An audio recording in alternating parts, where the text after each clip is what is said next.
Hi friends, host Eric here, host Talking with Fancy Wolf. Just back with my beloved Rachel. Hi. From the adventure of 2020 in Jan. Anyway, our trip to see Hambone and Zandy. Yeah, we got to see both of them. We did. We had lunch with the Zanster today and her husband. And I got some videos and stuff, which I'll be editing and putting together along with Hambone videos and such like that. But tonight, I'm just happy to be home. Me too. I really like my car. It performed like a champ on this trip. Yeah, it really does. But it's not the ideal car for a long road trip. Mm. You know, ideally, you'd have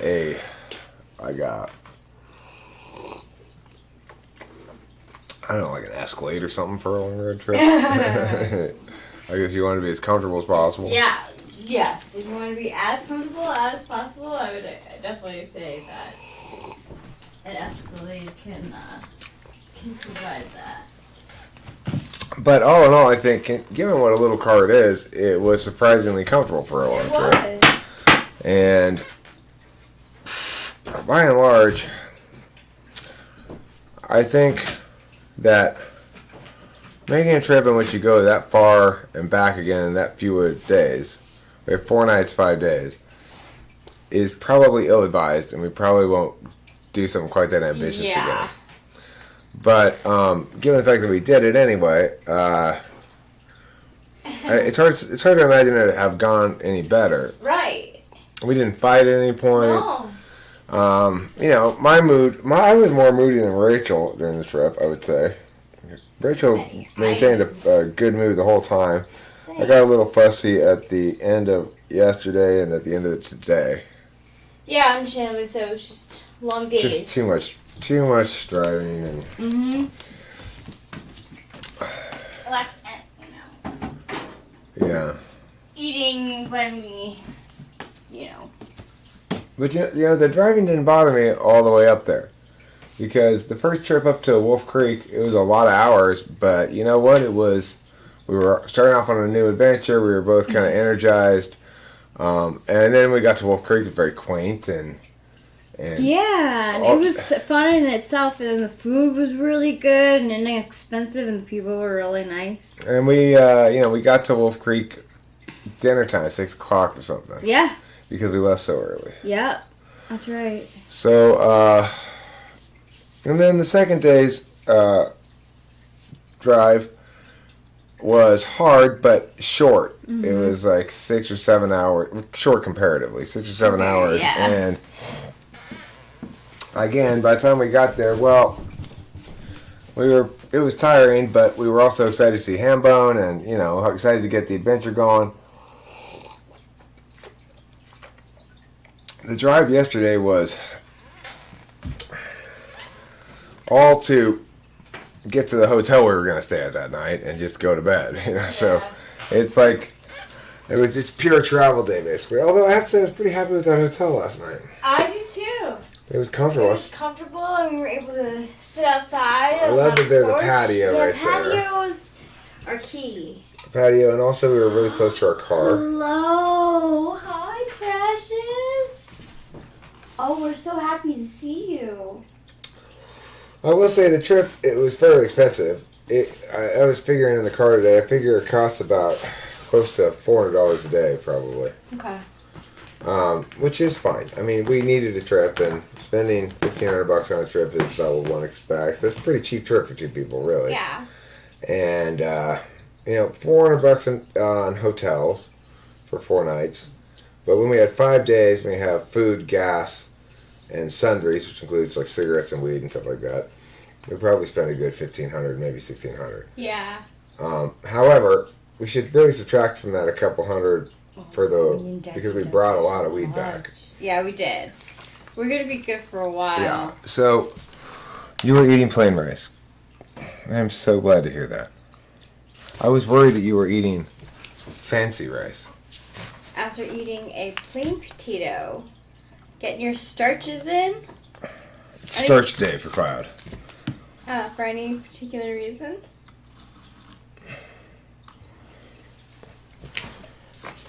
Have you forsaken flavor along with ejaculating? Yeah. Have you decided that flavorlessness is the new way to enlightenment?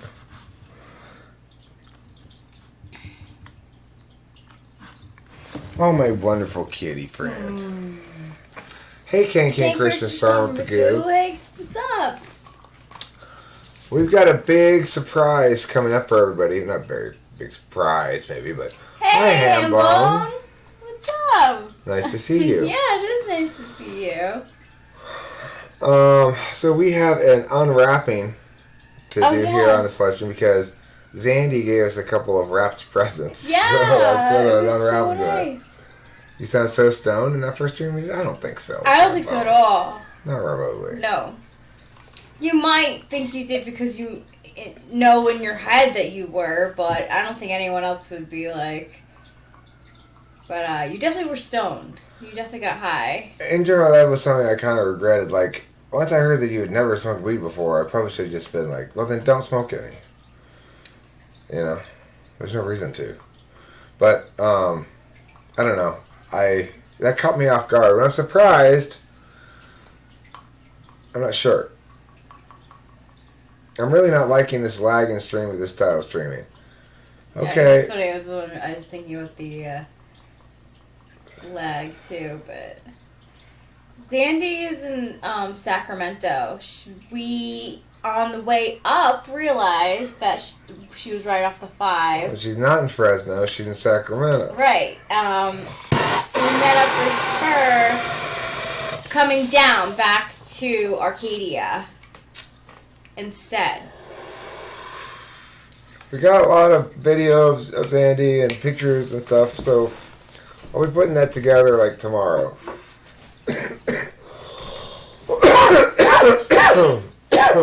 Sure. Here, let's open one. And like such an appropriate bag. It says Hooray, you're here. How sweet is that? Oh, well, should we open it now or should we wait for her? Well, We're already starting. I'll tell you what. Well, we've shown the bag. That's step one. Let's put the bag aside for a second. Let's see if she comes in. If she shows up, then great. If not, we'll just gradually open them one thing at a time. Eric, any advice? Are pills okay? What kind of pills? Oh, is pull out reliable? I mean, look. NI says no. Aww. NI says no. I didn't even notice him.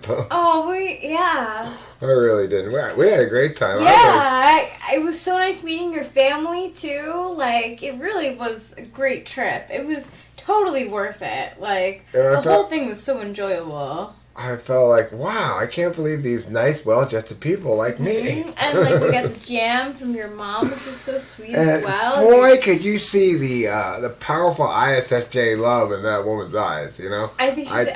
Totally, I mean, ISTJ, did I say ISFJ? Yeah, you can. I can tell what you meant. Like, she's, you get the sense that she is getting more out of life than anybody else I know. Yeah. You know, you just kind of get that sense. Yeah. So anyway, yeah, that was great. It was. It's weird to hear you say you were a little starstruck because I felt like, wow, I've really come a long way. These people are so nice and normal and respectable. And have invited me into their home. Yeah, it was so nice. I felt genuinely honored and flattered that that your family viewed me in such a positive light as to invite me to the home. I agree. Same here. I was rather surprised, frankly, because it's not that I think I'm up to no good. I think I am a good person. Yeah, I think you are. I ought to be viewed as such, but I am a little eccentric, and a lot of people can't get past those eccentricities, you know. So, but true. Of course, I'm going to have to work on that. If I'm going to be more broadly appealing, I'm going to have to be more broadly appealing. And your dad's shop is so great. It's so well So organized and clean and great prices. So great.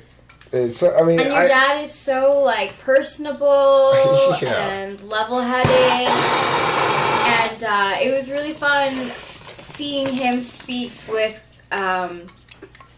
Eric too, being that I'm sure they're around the same age. It was kind of cool. Yay! Thanks, Sandy.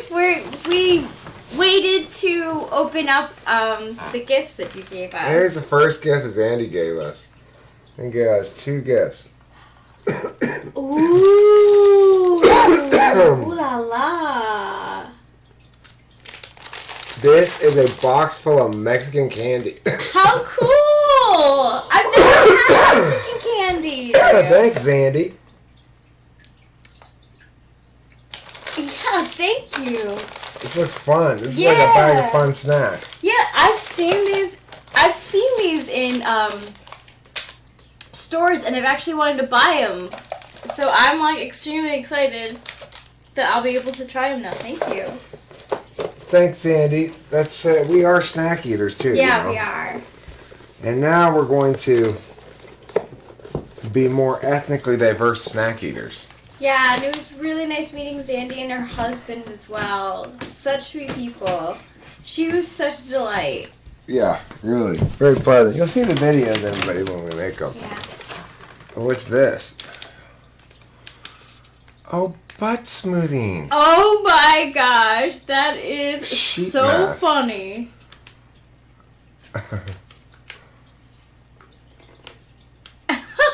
The most useful Most useless introverted sensing item is these. butt masks. How funny is that? Butt smoothing and toning Oh sheet mask. my gosh. That is too funny. It really is the most useful SI.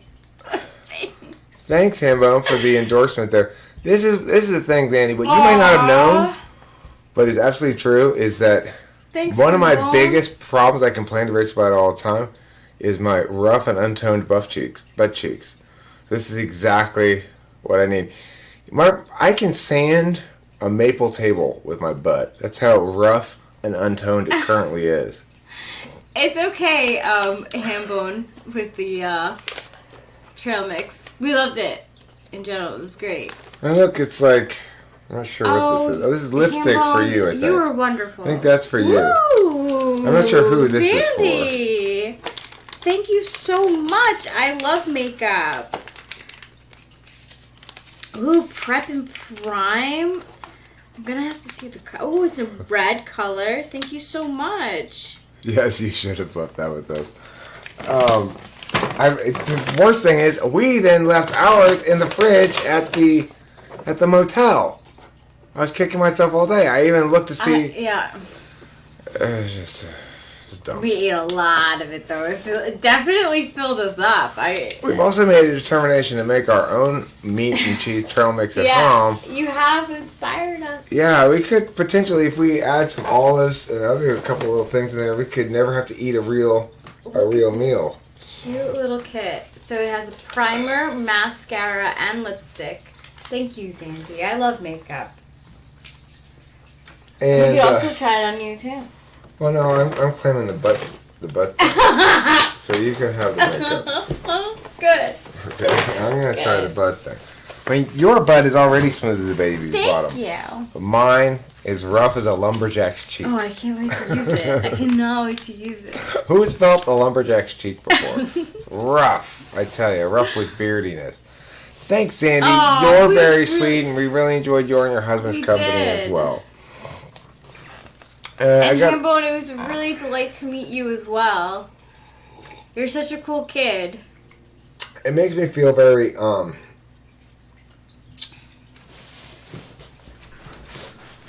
it makes me feel like there's something more, like there's something different about this community because I try to meet people like that. Yeah. Like, I'm not sure if that's really true. It may be the case that other YouTubers do that. But, Yeah, and we met Hambone as well. We went to Buckley, Washington, which was such a nice town to stay in. And Hambone brought us to these waterfalls. It was a short trail to one of the first waterfalls, about 45 minutes away from Buckley.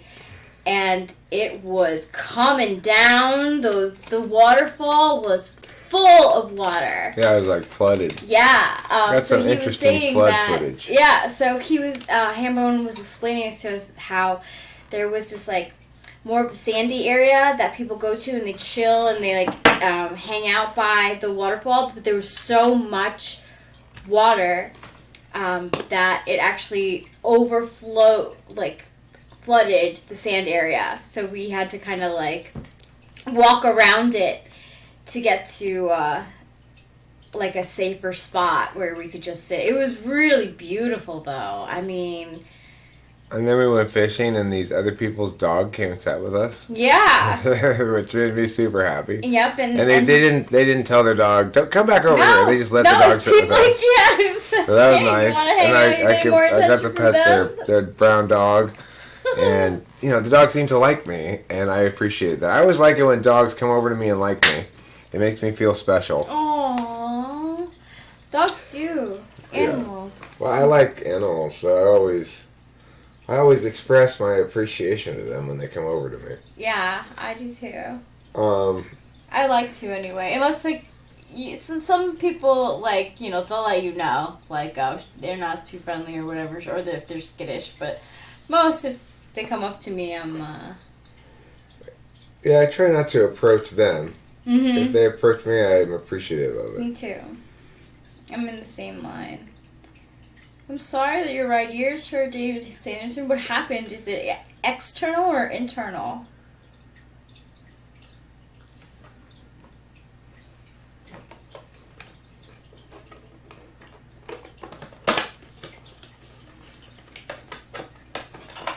Feels good to be pulling bong rips again. I tell you, that's one of the things the things I like least about traveling like that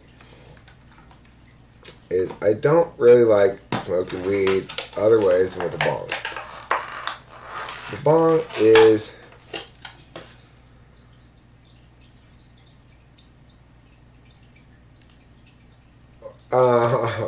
David Simpson. I wouldn't go so far as saying that. Okay, I would say that debate skill correlates more weakly with chess skill than other equivalent intellectual activities correlate with chess skill. Would be more correct. Because it's not like, you know, there are plenty of just regular people who are terrible at chess. I'm probably better than most of them, even though my debate skills are off the chart, right?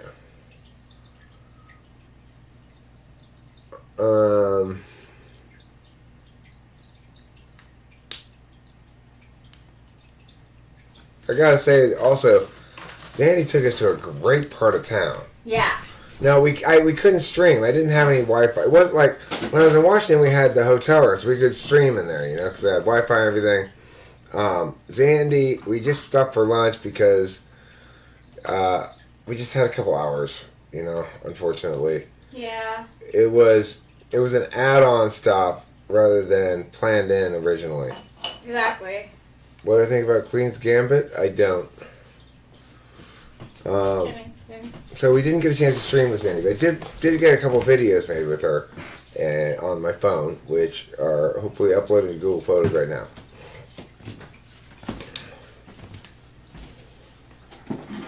Is there a thing like debate IQ anyway? How would you measure it?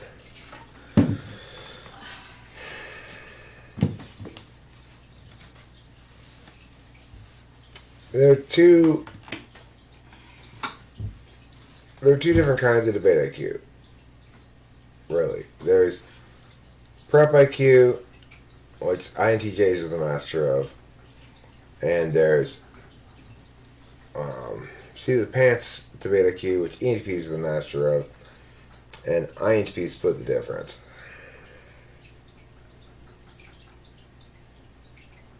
And any of those three types could be equally good, potentially. So, I mean, probably INTPs have the highest native debate IQ. It doesn't necessarily mean they make the best debaters. Each type has to learn to work away from their deficits. INTJs are going to probably be way better at chess than ENTPs. But the thing about INTJs is ENTPs are also way better than them at debate at first. INTJs have a longer learning curve. Okay, I'm leaving now. I just had to figure out the Zandy situation. Bye, guys. Bye, Zandy. Bye, Daxique Octavio Silva. Who's Daxique Octavio Silva? Is that like regular Octavio Silva?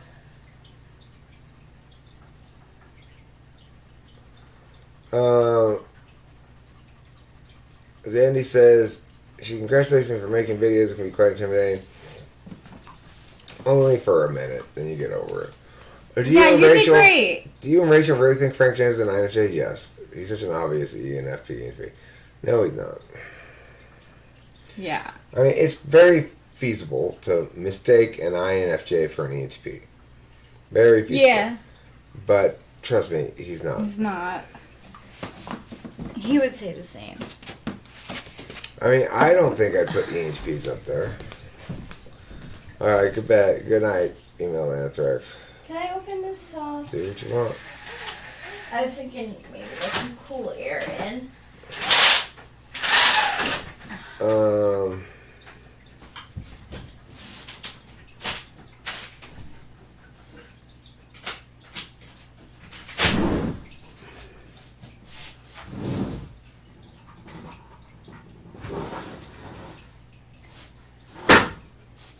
I'm recognizing personality times after interacting with a person. What do you mean there, Jason Blood? Look, any DOMs are good with patterns. It's true, because we're accustomed to working with patterns. It's just the negative side of the pattern, that which is not the pattern, rather than that which is. So is obviously we're intuitives, but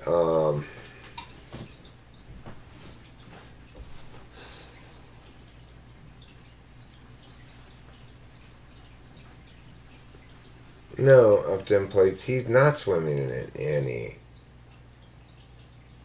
Look at his live streams. Don't look at his constructed videos that he's carefully put together. Yeah. Yeah, INFJs are perfectly capable of learning to do sort of ad-libbing, improvising and stuff. Perfectly capable of it. I wouldn't even look at his live streams from now, because they're so different from his live streams when he first started out on them. Like his live stream when he first there's this artist that he's like obsessed that he really enjoys, and it's kind of like, I believe it's not, I wouldn't say a really popular artist, and one of his first live streams was him showing people the artwork of this artist that he enjoyed for like an hour or so, just talking about it. So he realized that people like to be entertained more while doing so. So he decided to get more creative with it, like, you know, pretend to be James Bond, or like, you know, a hotel manager for a night. Regardless, like it seems, I don't want to argue about it, that is what it boils down to. I'm of the mind very clearly there's an INFJ and there's not any dispute. You can disagree with me if you want, I don't care for it. Tal was a world chess champion, EHP, and he presumably beat Bobby Fischer. Hikaru is an EHP also, I think. Well, I mean, it's certainly possible for, just as INTJs can be the best debaters, even though they're not natively most apparently suited to that, it's certainly feasible that ENTPs who direct their attention towards such matters could become quite proficient in them.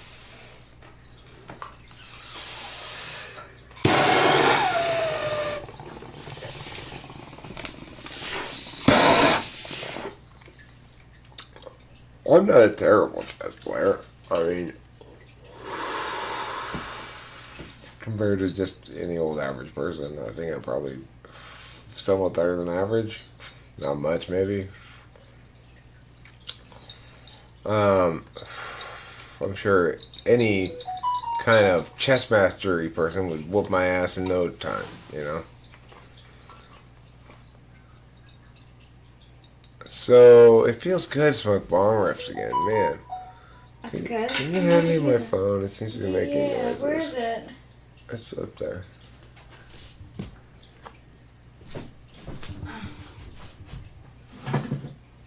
Thanks. I don't know who these people are. What are you talking about, by the way? I know that your mom's face is your mom's face, and that's the only thing I know. No.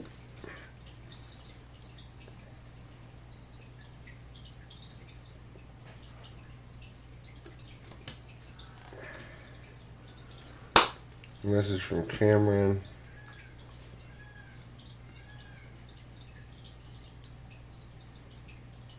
I should really take my medicine now. Yeah, you should.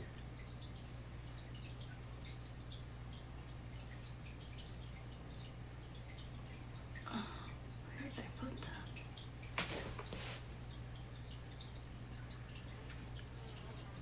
that? Your pills? I moved them. You Oh. put them on that little table, and then I put them right there. Ah, thank you. Okay, so which type makes the best stone thrower?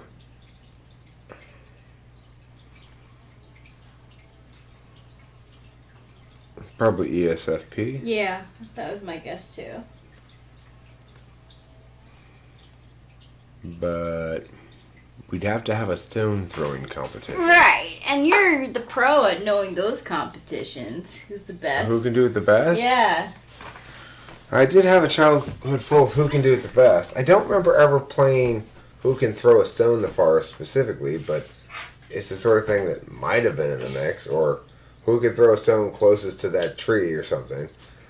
I remember trying to skip rocks plenty of times on the lakes and rivers in Mammoth, and trying to get as many skips as possible. I got pretty good at Did skipping you? rocks. I have not been able to master that. Has a lot to do with the kind of rock you get you're skipping too.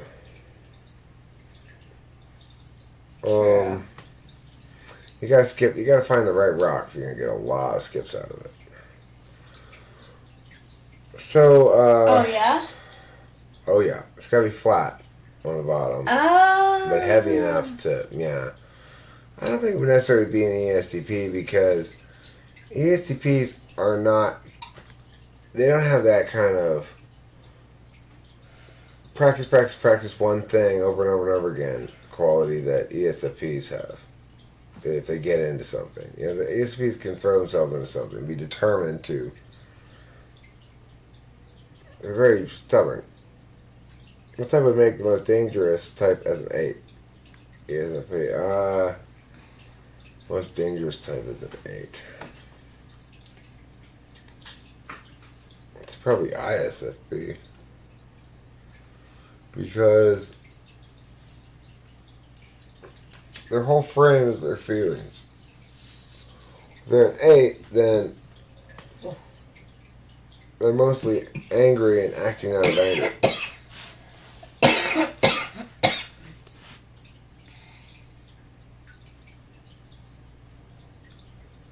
Calculations, velocity, speed, stuff like that.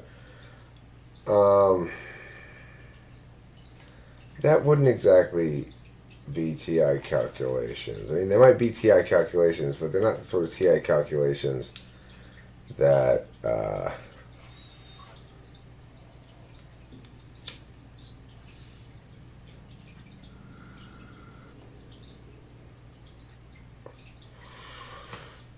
people can call me whatever they want. My question is if I'm ESFJ, where are the other ESFJs like me? They don't really come to the channel. Here and there, I think Sarah Pereira might be one, but she doesn't show up all the time. No, but I'm saying, okay. Jason Blood says here, a lot of people, including Queen's Gambit and the Chronic Right. Bullshitter, Becky called me ESFJ. Eric, but your FE is nowhere as strong as an FE Dom. I don't know what kind of archetypes they're using. Well, my question is, if I am an ESFJ, show me some other ESFJs like me. Right.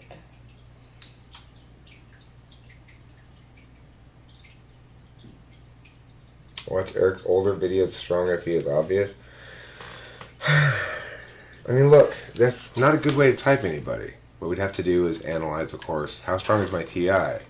Is it fourth slot? Why would you conclude that? And what do you mean by my FE is obvious? See, people make claims like that, but they're not talking about anything meaningful.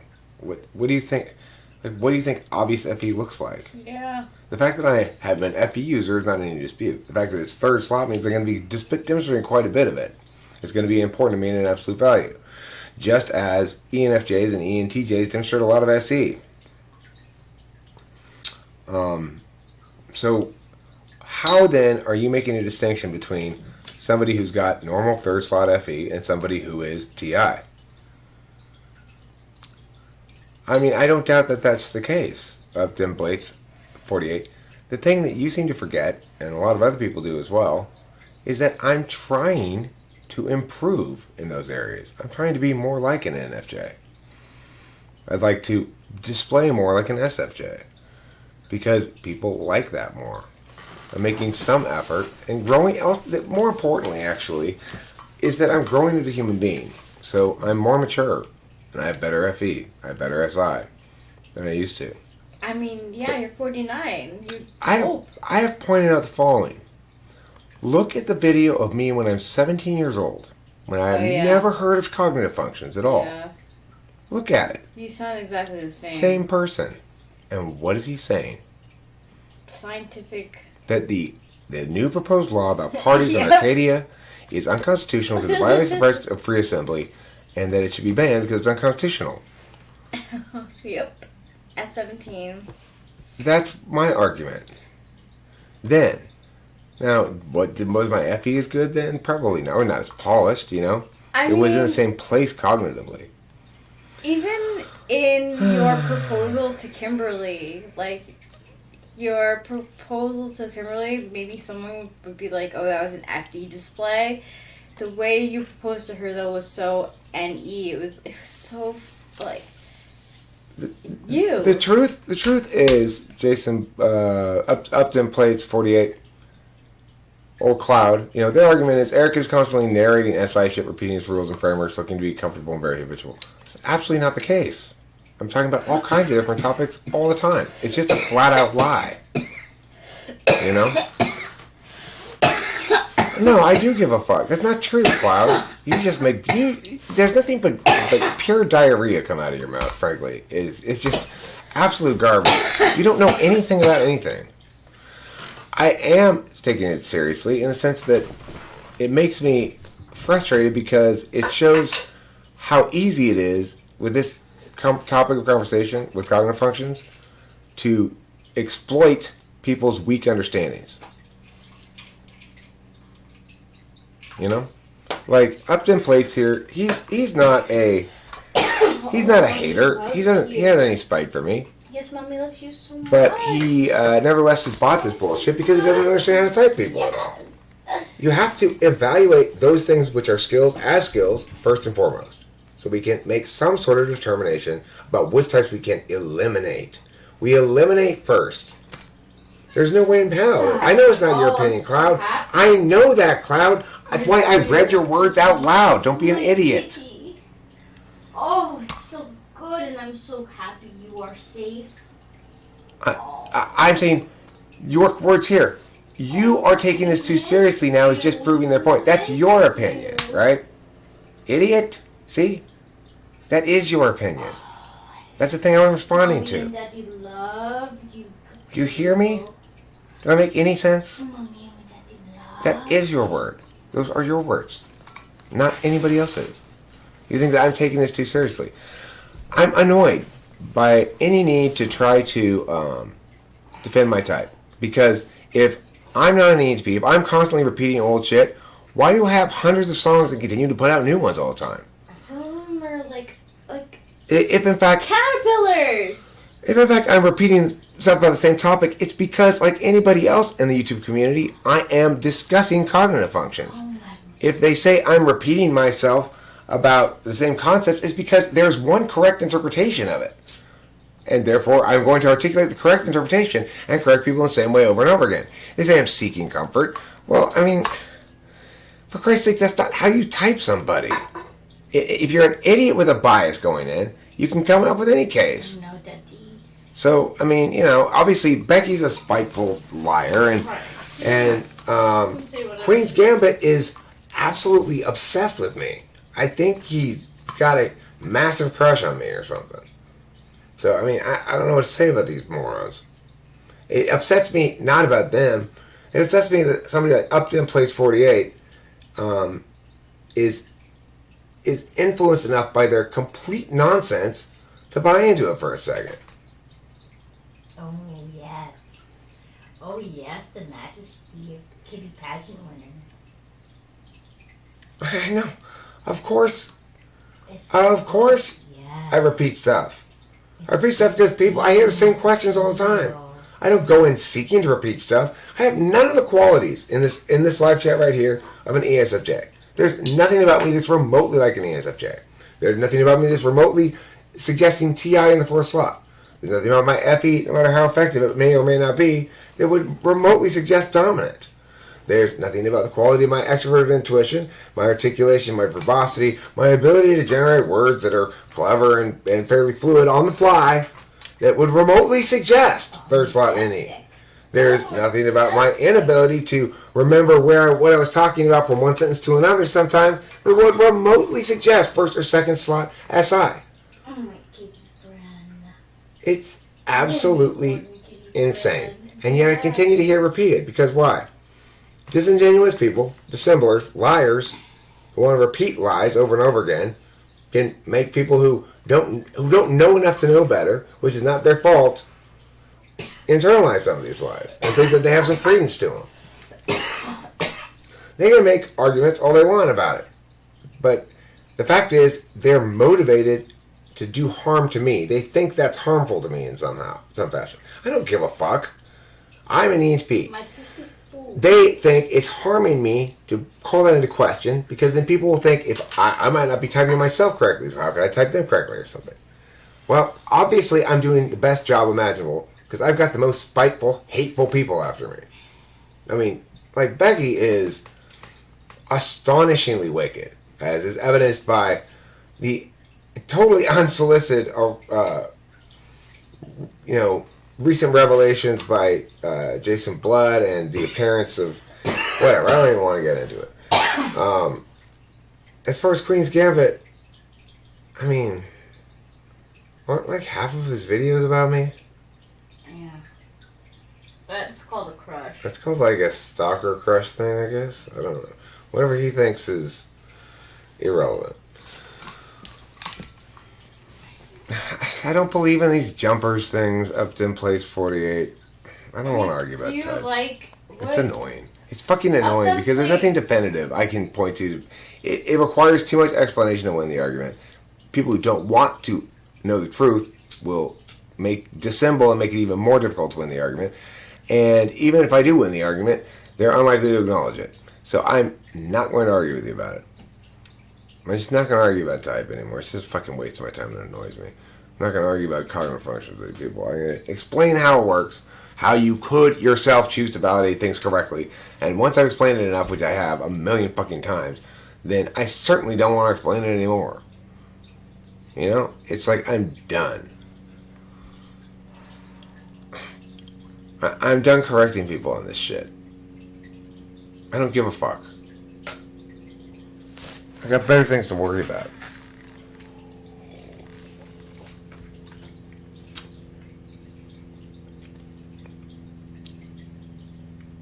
I never said anything negative about Becky's appearance.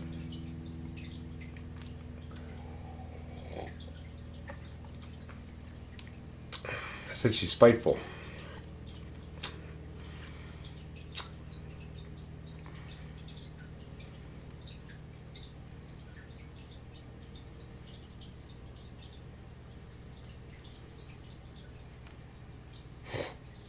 Winston's mom. Hey, Winston's mom. Where is she?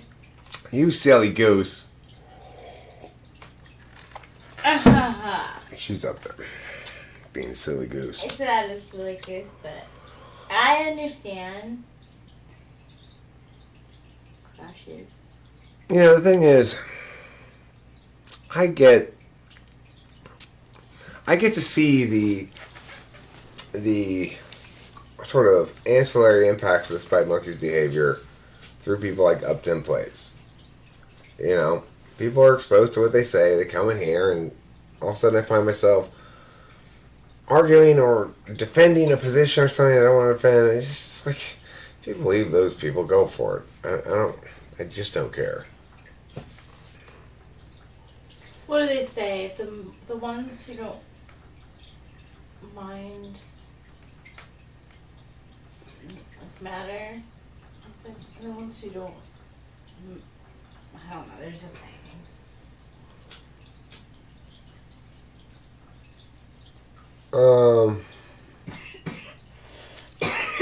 Okay, it goes with the territory. As a successful. Indeed. What did his Okay, comments? very What did his comments say? Where? When? Are they recent comments or something?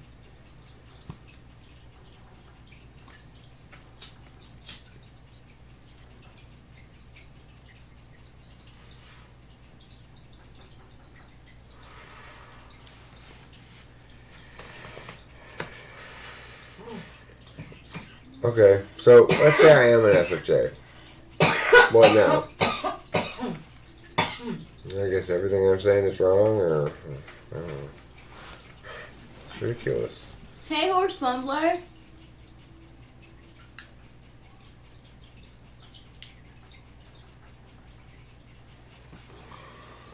Hi, horse mumbler. I need to put more pot in my pipe. All right. I'm looking forward to going to bed tonight.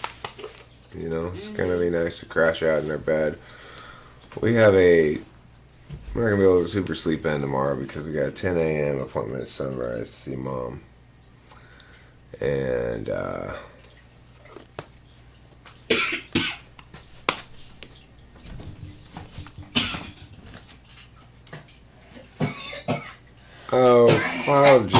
Cloud's just being provocative. He likes to say provocative things. And you get a rise out of people. He misunderstands the nature of communication, I guess you could say. What do you do? I think another person's coming and going, what is this shit with Cloud? And I go, oh, That's so you're funny. new enough that you're not familiar with Cloud yet. Just ignore him. He's just doing his thing. Yeah, Cloud does do his He's thing just every doing time. his thing. He's Yeah. trying to provoke responses from people. If it's not Eric, it's someone in the chat. He's always fighting with somebody. He'd like to fight with me all the time. Yeah. He'd like for me to be arguing with him all the time, but I just...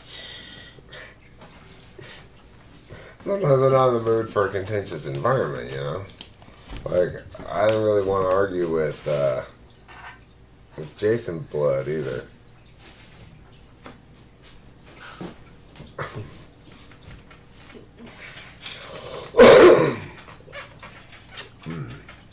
What function makes you enraged at coughing? Because I think I have it.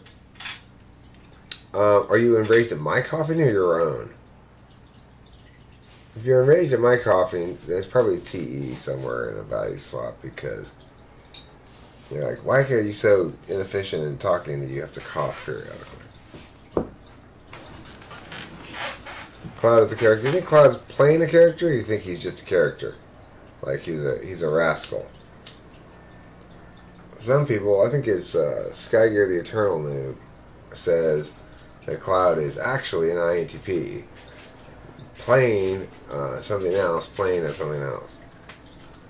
You are 100% honest with me. Okay, well I didn't say you weren't. I asked Oliver what he thought. Alright, that's right, Hermetica. You live in your own island. You are your own man. Singular in this world. I forgot you said that. Who's his own man? Hermetica, he was saying he's like, I am my own person, singular person. That is good for No, that's you. Cloud saying that. Oh. He was responding to Cloud? Where does It was Hermetica up say- in the... Oh, it's it was up higher? further, Okay. yeah. I didn't see that part, I guess. I can go up here like this.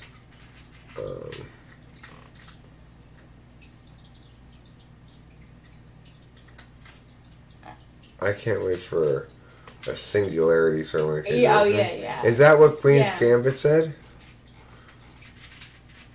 Is that what... Imagine if only IGs were allowed to vote. Cloud is one of our characters and a valued one. He demonstrates what a non-cultist is, among other things.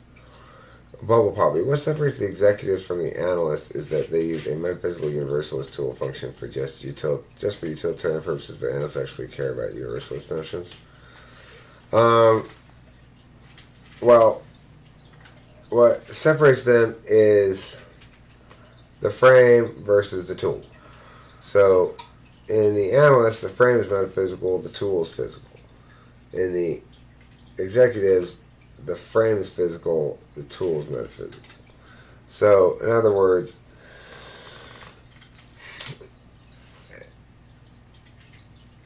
what's the ultimate validation?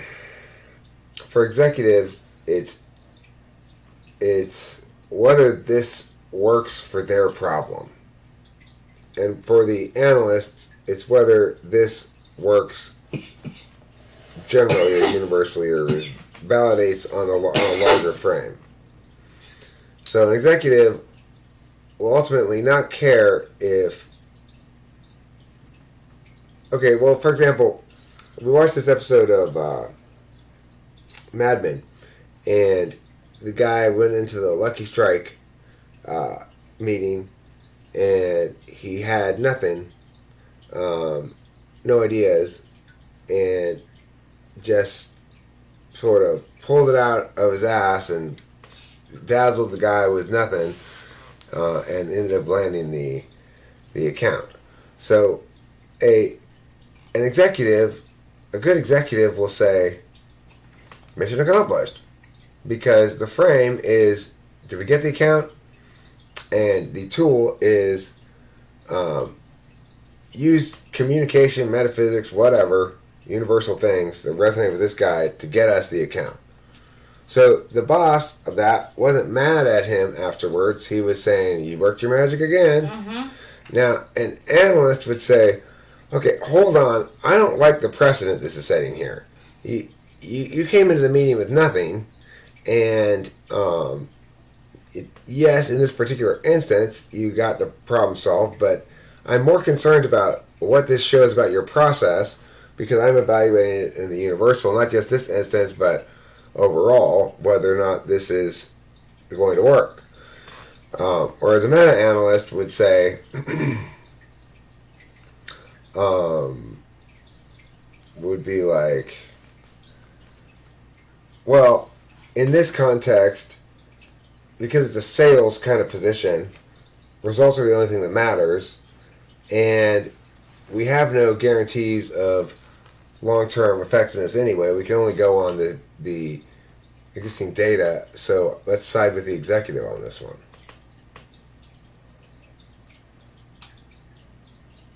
How's that for an answer?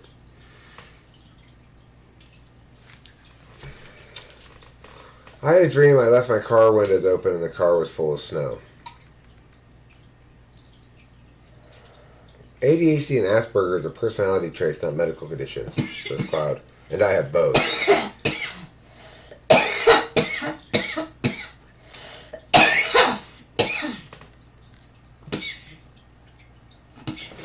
What is it called?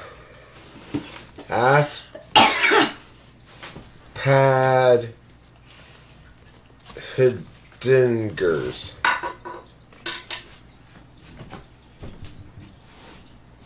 Aspadhidingers. That's a combination of ADHD and what's it called? Autism? No.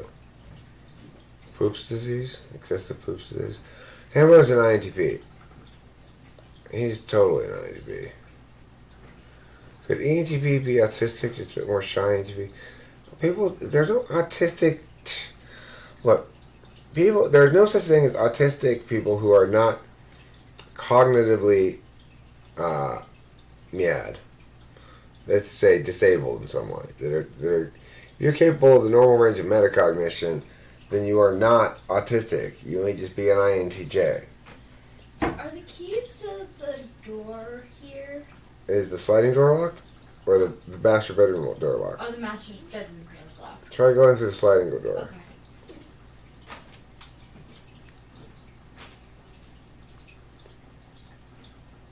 Hi, curious Kyra.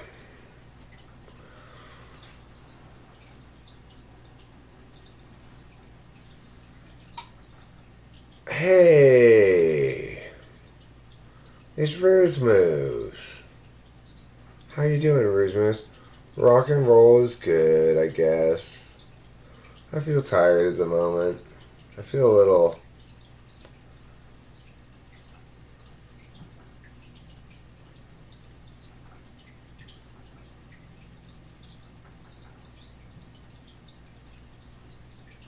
meow. I feel a little bit meow.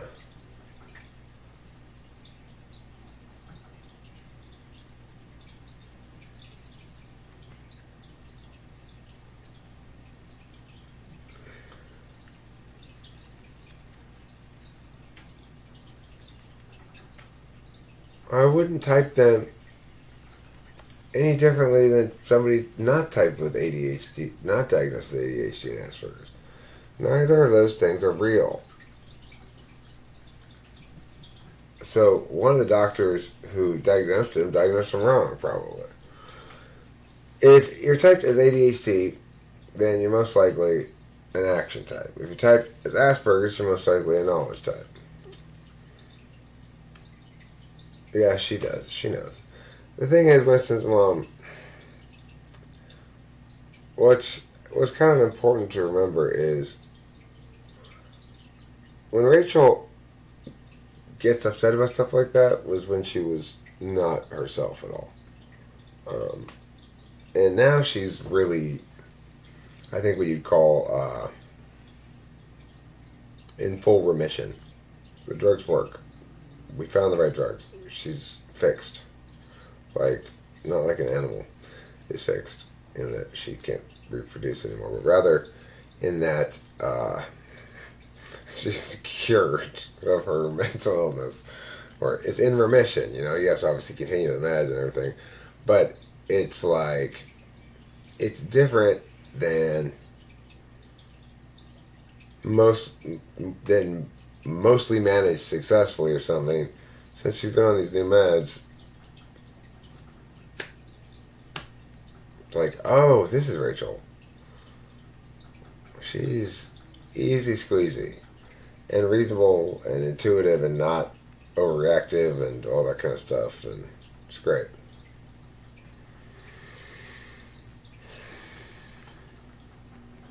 What mental illness is it?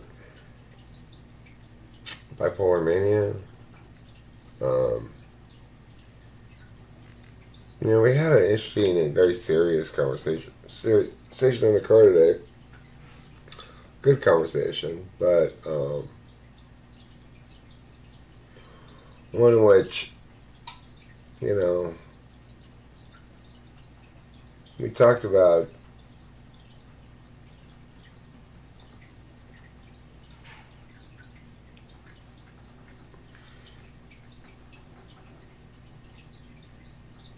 I mean, obviously, Cloud is not. I am the one who began. Never mind.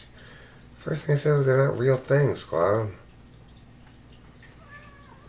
Oh, my beauty pants. Because they're not real things, doctors are going to misdiagnose people all the time. Like, they're not real things, but they refer to something that's not what they say it is to a certain extent. And so some doctors might you know, be consistent with those criteria, and some doctors might not. Regardless, it's still not a real thing, so it's irrelevant. Oh, beautiful kitty friend. Oh my goodness. Specialness and true.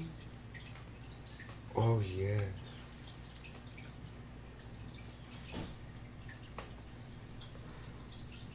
Oh, Cloud, America?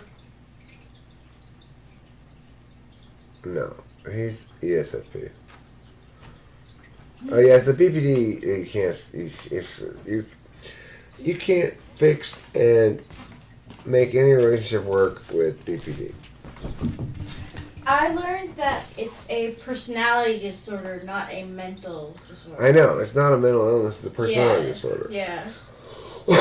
Because And they do say that personality disorders are harder to treat. right, almost impossible. The only way they do is basically with cognitive behavioral therapy, Yeah. and Yes. it's long, Oh, Mama loves you. Yeah, that's uncertain treatment. Yeah, BPD. You just is just not worth it being with a BPD person. That's true.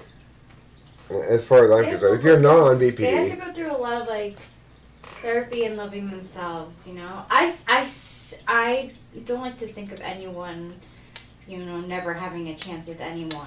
well, I don't think so either, and that's true. But what I'm saying is,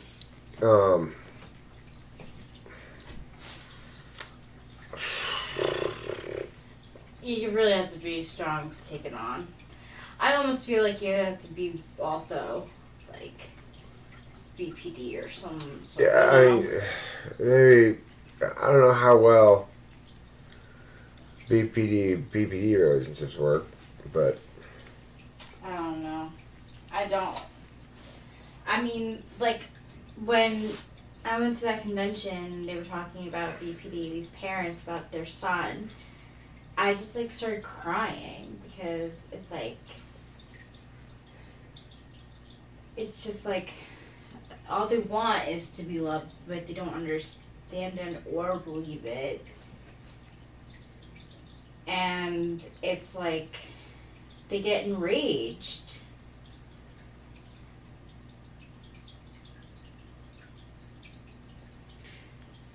I think for Harris, it was like he was always pitted against his sister. As kids, like who was going to be the star, and like bad treatment. yeah, fuck that It's an noise. excuse, I don't. It's depressing.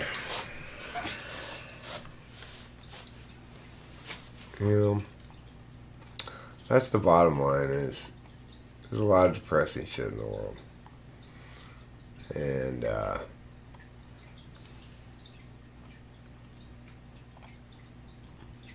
It's good to be back. it's good to be back. It was funny coming around the corner and seeing your dad right there. Oh yeah. So, oh my gosh.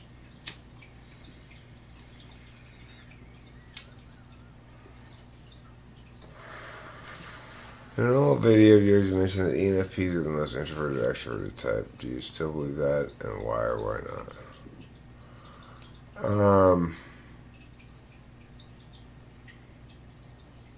Well, if by introverted you mean introspective, I would say yes, I still believe that. If you mean introverted is displays introverted to other people more, like in other words, is less gregarious, then no, I would say that probably ESTJ or ENTJ is going to appear less gregarious than ENFP.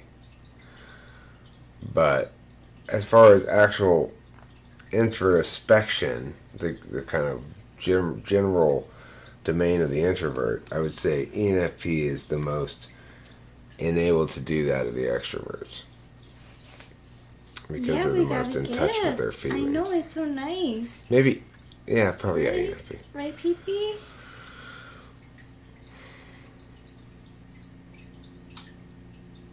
In what world are ENFP more introspective than ENTJ? Well, because ENTJs start with extrovert thinking, followed up with introverted intuition, which is a knowledge function. In contrast, ENFPs begin with extroverted intuition and followed up with introverted feeling, which is a deliberation function. Because deliberation takes longer than knowledge, it makes more sense that ENFPs would be more deliberative and therefore more introspective than ENTJs. Additionally, there's the fact that most people, when they talk about being introspective, are probably referring to getting in touch with their authentic feelings. Now, it might be the case you could consider it introspective to intuit, but like I said, that's kind of it's not a prolonged process like deliberation. It doesn't take processor time. It's pretty interesting.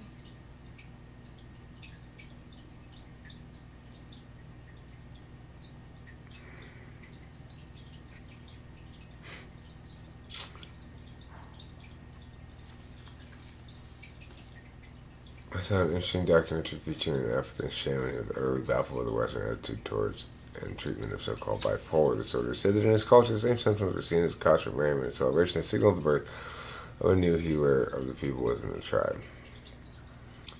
That's interesting. You know what's interesting too? There's this book about moon signs. Now everyone, a lot of people know now about sun, moon, and rising sign in astrology. Those seem to be the basics that everyone knows now. Well, my moon is in waning gibbous or waning crescent moon. I have crescent moon in Sagittarius, and they call it the shaman moon. The shaman moon. Yeah. Don't squeeze the shaman. I want to know what yours is. I don't have the book anymore because I deleted my account, but you know. I deleted my email and deleted all my books with it. I was kind of upset about that. Come on. Cary Grant, we were talking about him not too long ago. Where were we? Cary Grant stayed at that Wolf's Lodge. Wolf Creek Lodge. Wolf Creek, yes, Wolf Creek. They had a room there. 16 Playlist says, Rachel, what's your relationship experience with INFJs and how do you think other INFJs relate with FI? I don't have a lot of experience with INFJs. I do believe I was probably the only INFJ in my town.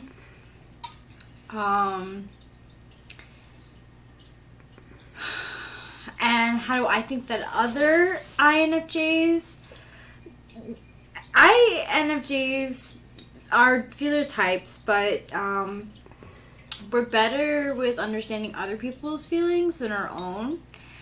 And that's why I think that sometimes they're called mediators or counselors, because it's like I can set my own feelings aside when someone is telling me a personal story. But, you know, that's just me. I think how much someone's TI is developed affects it as well. I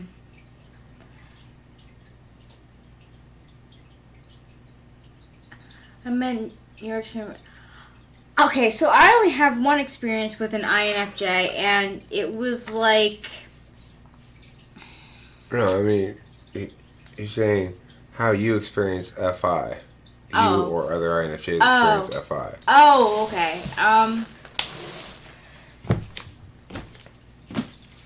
It comes in waves, and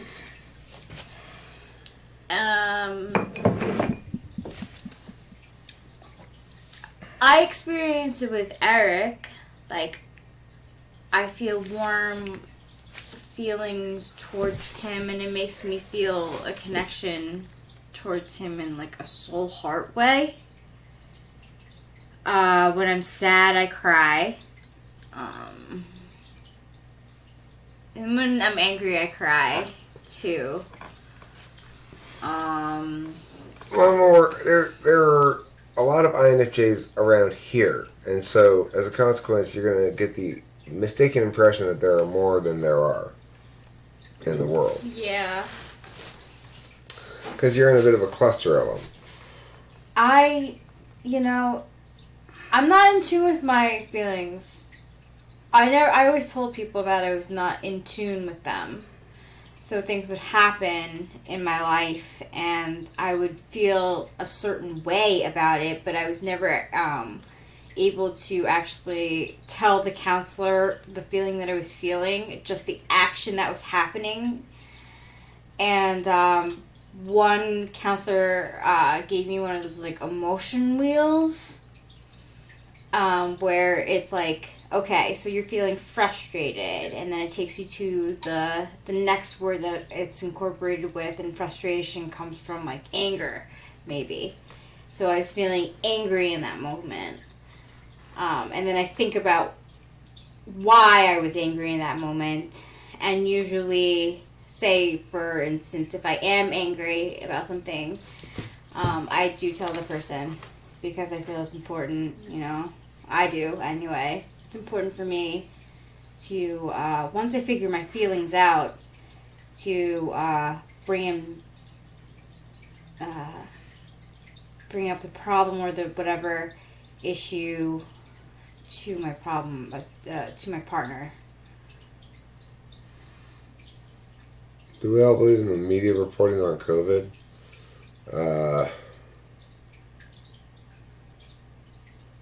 I believe that by and large the mainstream media is not expressly lying most of the time. They're cherry picking stats. They're doing all kinds of shit like that. They're making a case while pretending to be a voice of objective assessment, but they're not explicitly lying as far as I can tell. This is what I would say about FI as a 6 slot. Talking about 6 slot.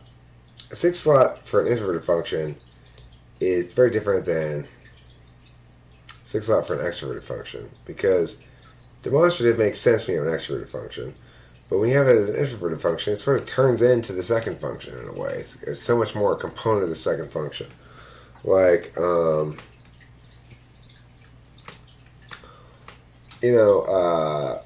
Rachel thinks when the world demands stuff of her, what it demands of her is for her to make clear her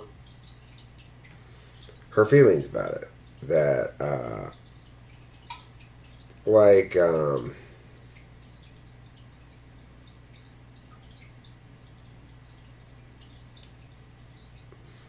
she needs that in both senses, that when things are going well, it's her responsibility to make sure the other person knows she's happy about that. When things are going poorly, or when she doesn't want to do something, she needs to make sure that the other person knows she's not happy about this. Yeah. So that's where the demonstrative FI comes in. The thing is, it's especially countervalued because of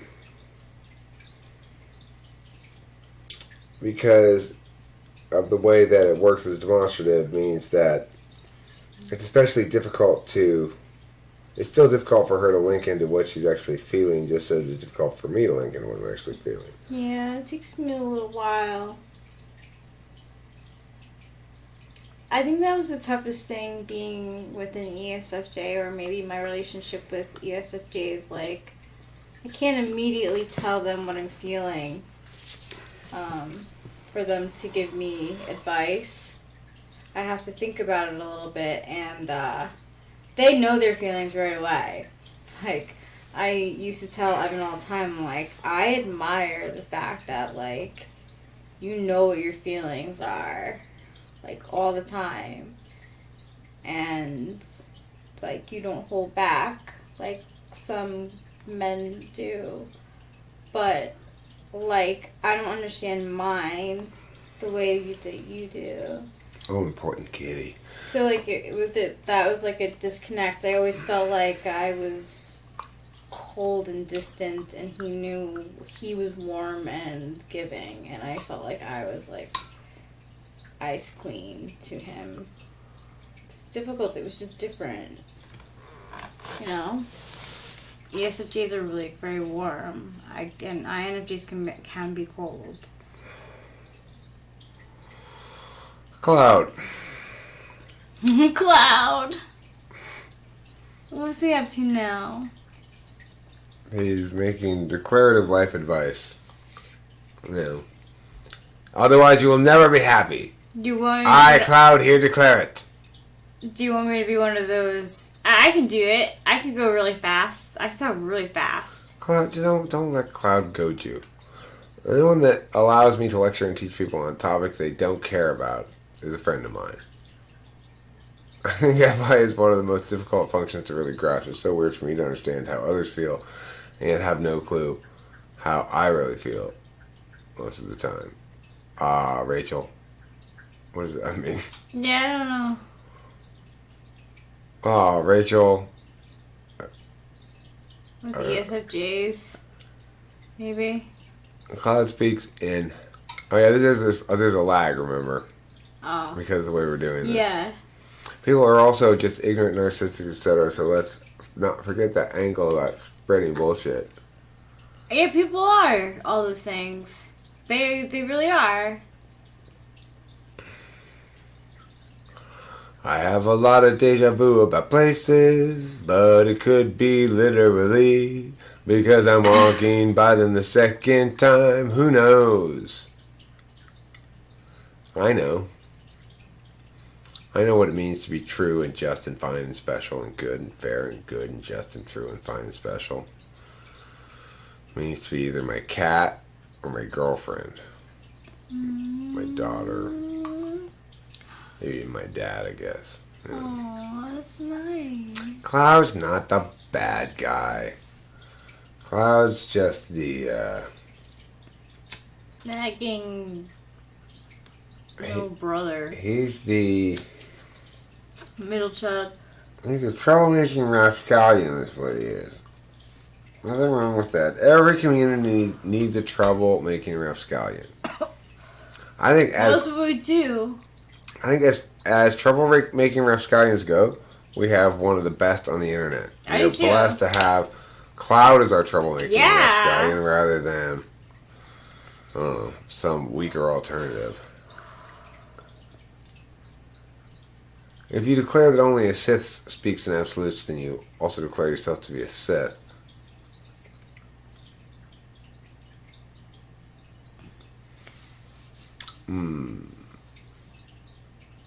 Eric, how reliable is Spacey with his typing sessions?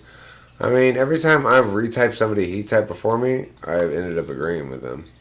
Turns out, So I think he's probably pretty good. I mean, he may have gotten worse since the last I've seen him touch somebody, but I would expect he'd be. Assuming he hasn't gotten worse, that he's a good person to have type you. He's not. He doesn't know as well as I do, but he's not. He learned how to do it from me and applied his own shit, of course, too. Mm-hmm. So I think he's TI enough to retain most of the stuff that works. Can we do a Father's Day typing deal? Sure. You want me to type your father?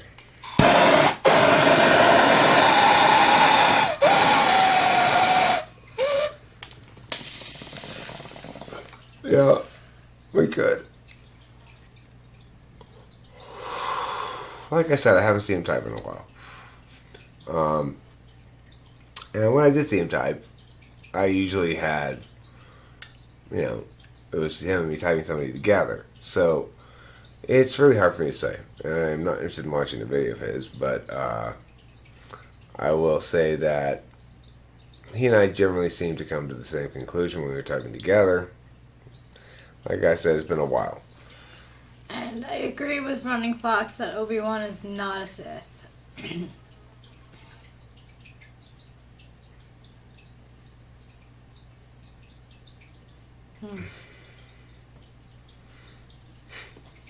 I don't know what he's got going on now. In general, I just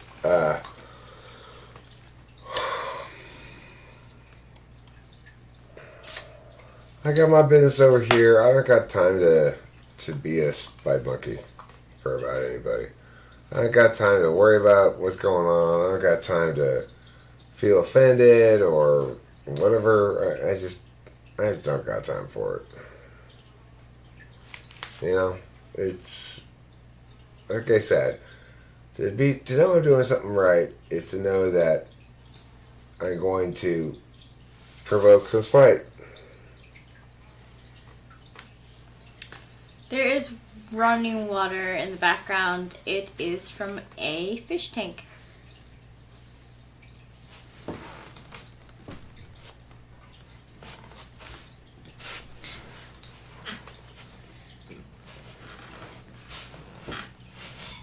I felt like when I put myself down, I was so much closer to you than I actually was.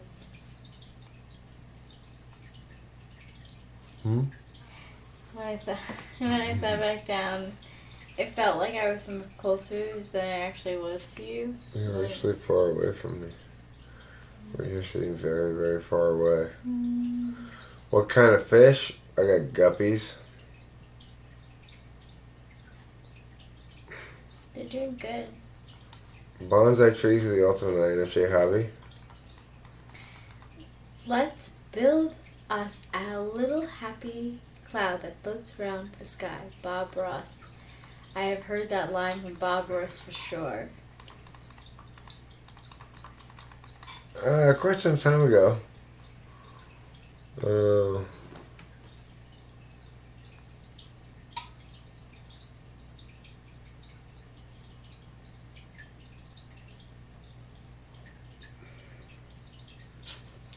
I mean, what you should have said is only cis deal in absolutes that are not about how cis deal with absolutes.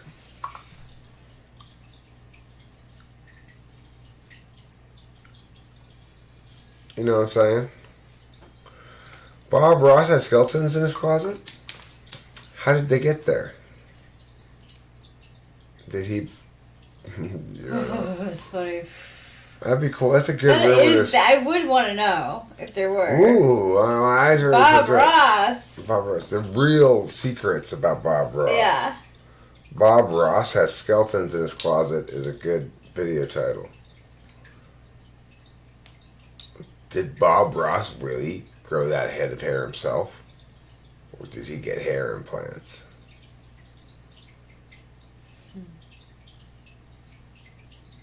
So sculpted. Well, in fact, you gotta be careful when you're talking about that stuff.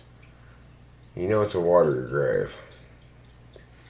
We saw some cold water. Well, we did. We learned. We learned all about it. Yeah, we learned by seeing. Bob Ross was into the macabre? I don't think so. What's the macabre? Like, I don't know, Halloween-y stuff, dead bodies, skulls, crows, things like that. The macabre. Maybe. Let's see. I don't think so. What was Bob Ross's secret shame? What if you Google that? Banzai! Banzai! That he used to like destroy all his paintings after making them. No, he's got a shit ton of them. They got a ton of them. Not him, but his, like, estate or foundation that manages his stuff. And they won't sell any of them. I mean, they've got tons of them.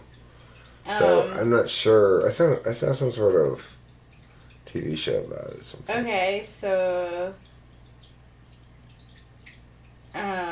he's probably, I don't know, maybe. See, like ISFP, Fred Astaire was like he was like a child. He was into children. That was fucked up.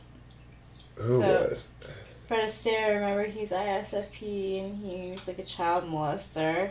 Fred Astaire was? Yeah, man. Don't you remember being surprised by reading that? I don't remember reading that. Yeah, you told me. Fred Astaire? I think yes. you should say Fred Astaire. Yes, you told me. You looked him up and you were surprised to see that. Do you guys watch any TV besides hentai? He was Yes. into kids. Really? It was a surprising fact that you found. I have no recollection. Yeah. of it. Yeah. So, ISFPs definitely have skeletons in their closet, that's for shizzle. Oh my god, are you kidding? If you get close with an ISFP, they'll tell you the skeletons. Like, my friend Heather, ISFP, like, I know her skeletons because, like, I benefit from, like, learning about her skeletons because I don't want anything to do with them. Is one of them Skeletor from He-Man? She could be Skeletor. That's how skeletal She's very things are. Huh? skelety.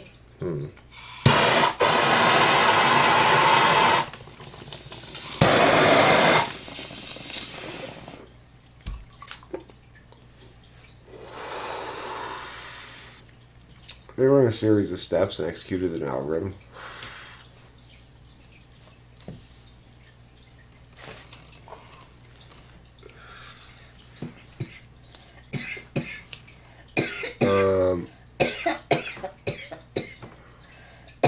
So in other words, the one thing they almost certainly will not be able to do no matter what is geometry proofs. Because that's actually pure TI. You can't break it down into a series of steps. Now, fortunately for TI polar people, school is way overweighted in that kind of TE process because teachers need busy work too. And it's a problem that TI users have. Strong TI users always go, why am I doing all this busy work? I hate this fucking shit. TE users expect to be taught a series of steps they're supposed to learn and execute. Math does it pretty successfully.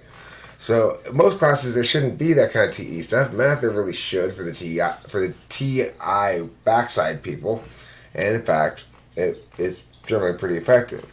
It's just in geometry with proofs that the TI polar will really come and kick their ass because that's the part that's so purely TI or in logic, you know. Yeah, logic. Because my dad is a teacher, an adjunct teacher for accounting, and he's an ENFP. Yeah, math is not so hugely TI. Remember that the thing that makes things TI most of all is conditionality, and I would say also a value of fairness. Yeah, that's how he grades his tests. It's funny that you say that.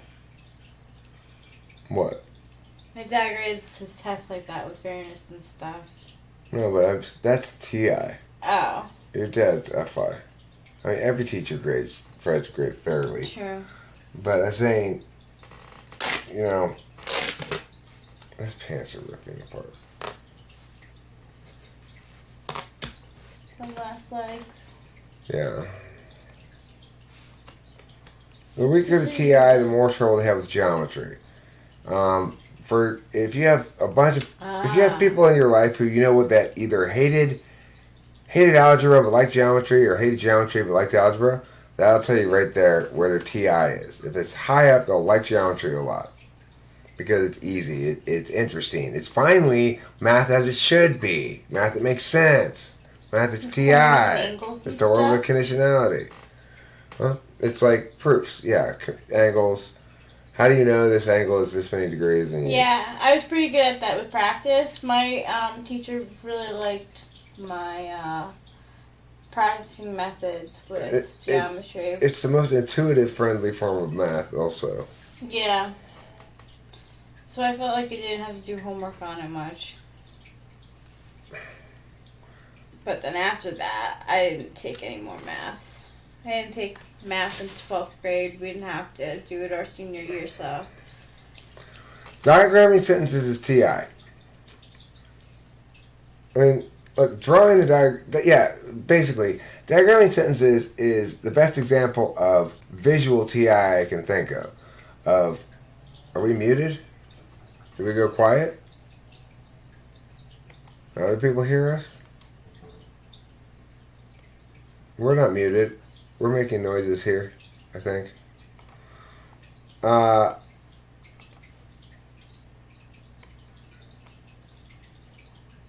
So diagramming sentences is a TI thing.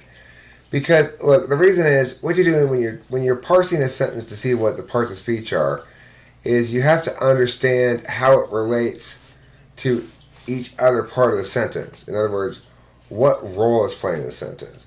If I say, now's the time that all good men should come to the aid of their country, now is the time that all good men should come. So, in that case, you're talking about, like, time is a central independent clause. And then that all good men should come to the aid of their country is an adjective clause. No, an adjective clause describing the word time. And now is an adverb coming down from is. The diagramming of it is giving it a visual TI form. So yeah, grammar's TI.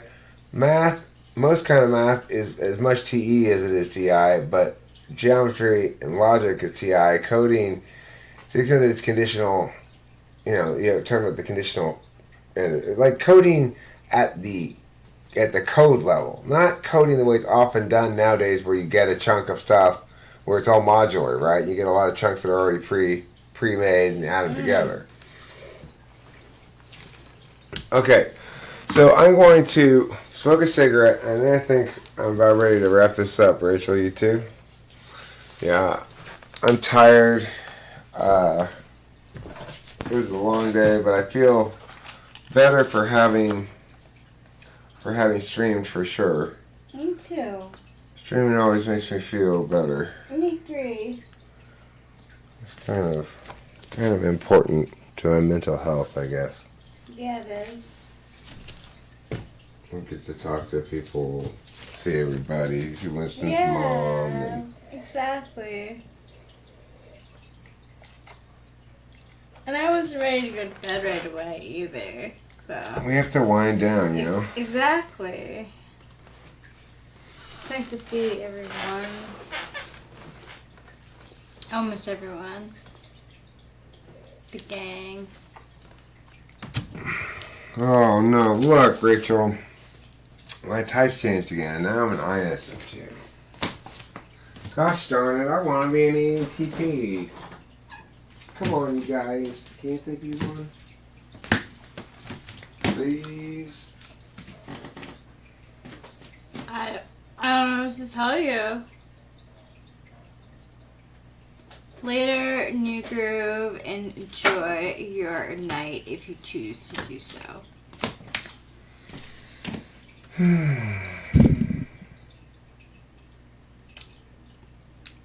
The Fibonacci code. What's the Fibonacci sequence? Who wants to explain it to me real quick?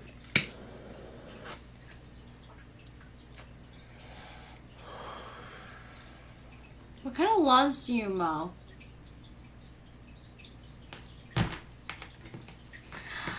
Get it, girl, get it. Maybe Lawnmower has a job cutting That's the people's girl. pubic hairs off. And she loves her daddy. Or maybe I'm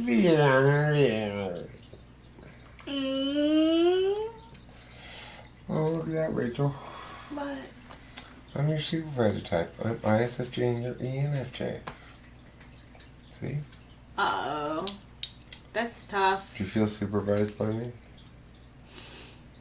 Well, I think maybe you just need to sit down and watch some TV and have some snacks. I can do that. Good, I'll supervise you while you do it. No, you're eating your snacks wrong. No, eat them more slowly. Enjoy them. Savor them. But I have no taste buds because I'm an ENFJ. Yeah.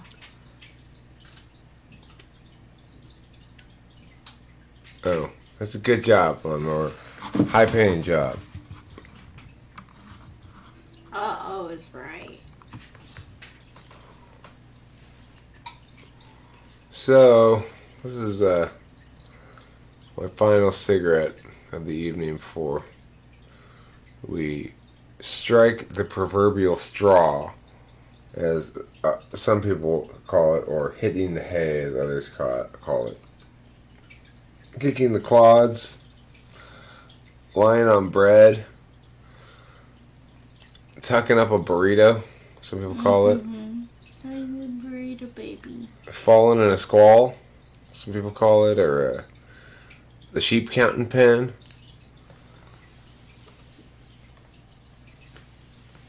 Rachel's FE, even when Rachel jokes, even I can do that. Cloud's cloudiness. Even when Rachel just says, I can do that, Cloud's got to find something snarky to say. Each integer is the product of the previous two.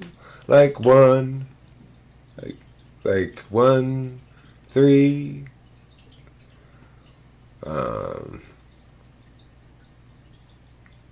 6, 1, 3, 6.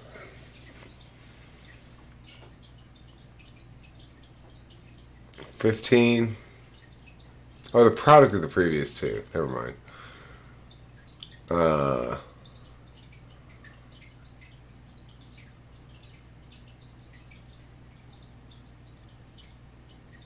don't know. What numbers are those? I have to think about it more. Now you're confusing me with your complicated confusions. The golden ratio. What does James mean? Oh, that was James, not Cloud. Oh, he's just, he's saying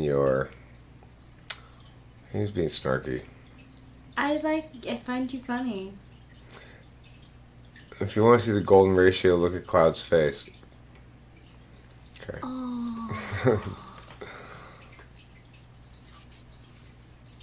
There's the other idea of different thicknesses of infinity. Different thicknesses of infinity. Hmm.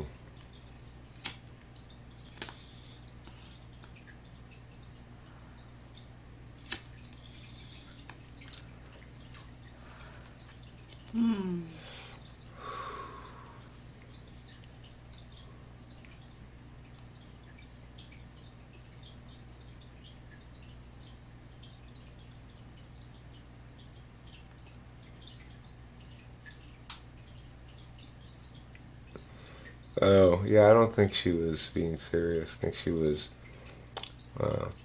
playing along. But, regardless. I do that.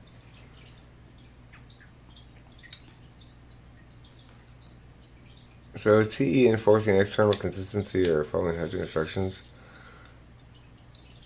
It's neither. It's an interface function with a dynamic physical system. So it's making evaluations of the particular system that you're evaluating and relating those back to what your goal or hope to attain outcome is related to that system, and then working towards that outcome.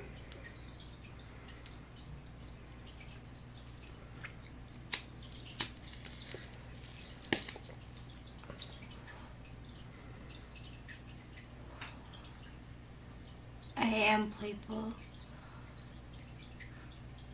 I like being playful. Right? Yes, you do. Alright, one I'm perfectly okay with doing, the other not in the slightest. I mean, like I said, there are some systems that are conducive to Jason Blood. to being approached with TE as an interface function, namely systems that are closed but particularist. So, such as a broken window. What's wrong with this window? Why won't it open? Is it painted shut? Is it jammed? It's like, what's the problem here? Is the lock like bolted shut into vacation position or what? Those are the things you have to assess the actual system to determine. You can't make a determination by any universal means, and so that's what I'm saying. All right, everybody. Thanks for being here. For Guido Nato to Ito Plantio Chizo. See you later. Bye.